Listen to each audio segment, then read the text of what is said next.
నిజాలు ఏంటివో వీళ్ళ నిజాలు కూడా చెప్తే బాగుంటది. మన 15 లక్షలు ఇస్తామన్న అబద్ధం కాదా?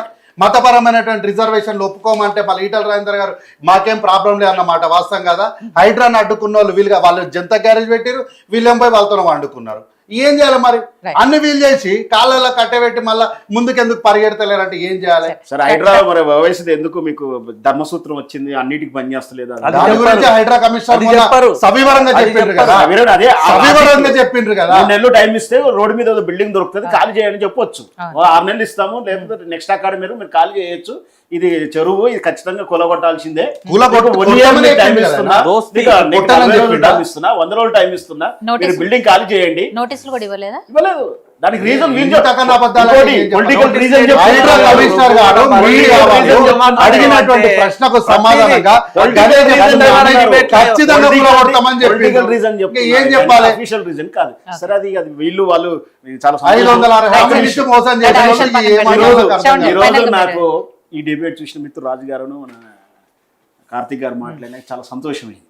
ఇన్నాళ్ళు ఎందుకంటే ఇక్కడ తెలంగాణలో ఎన్డీఏ నడుస్తుందా లేదంటే వీళ్ళ డబుల్ ఇంజన్ సర్కార్ నడుస్తుందని ఒక అనుమానం ఉంది. ఎందుకంటే బీజేపీ ఎప్పుడు కూడా కాంగ్రెస్ పార్టీ రేవంత్ రెడ్డి ఆ వైఫల్యాన్ని ప్రశ్నించలేదు, వెలవెత్తలేదు. ఎత్తినా కూడా ఏదో నామకే వాస్తవ ఒకటి ఇంత అగ్రెసివ్గా కానీ ఇంత లాజికల్గా డిబేట్ చేయలేదు.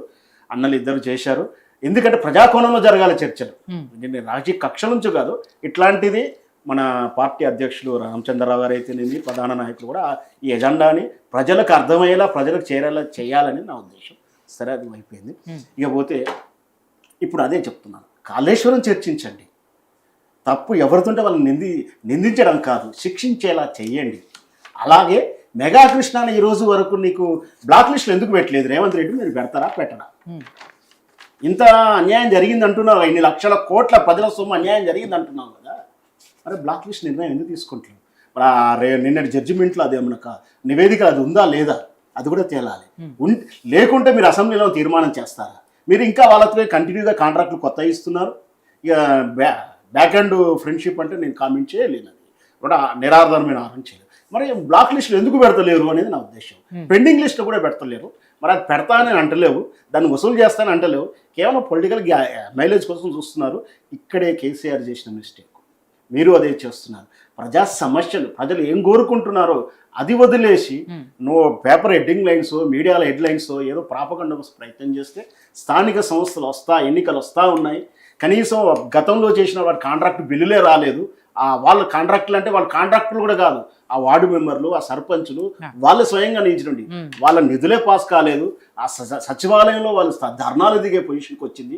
ఇక్కడ కేవలం రేవంత్ రెడ్డి ప్రభుత్వం కాదు, గతంలో కూడా జరిగింది కాబట్టి ఆయన ఓడిపోయిండు. ప్రజల సమస్యలు ఉన్నాయి కాబట్టి ఓడిపోయిండు. ప్రజల నుంచి దూరం అయింది కాబట్టి, భ్రమలో ఉన్నాడు కాబట్టి ఓడిపోయిండు. మళ్ళీ మీరు ఓడిపోతారా?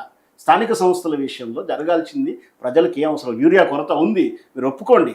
దానికి మీకు అవగాహన లోపల అదే మీరు ఈ పార్టీ మీద వాళ్ళ పార్టీ మీద కాదు, ప్రజలు ఏం కోరుకుంటున్నారో ప్రజా సమస్య పరిష్కారం వైపు నేను అదే అంటున్నాను. మొదటి 5 రోజుల్లో మొదటి 10 రోజుల్లో సమస్య అవగాహన చేయడం, గ్రిప్పు దొరకకుండా జరిగి ఉండవచ్చు.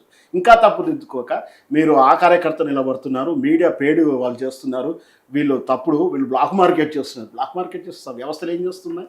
ఇంకొకటి దీంట్లో ప్రాక్టికల్గా నాకు కొంచెం ఒక సమస్య వీళ్ళు కూడా క్లారిటీ చేయాలి, నాకు అవగాహన రచించాడు.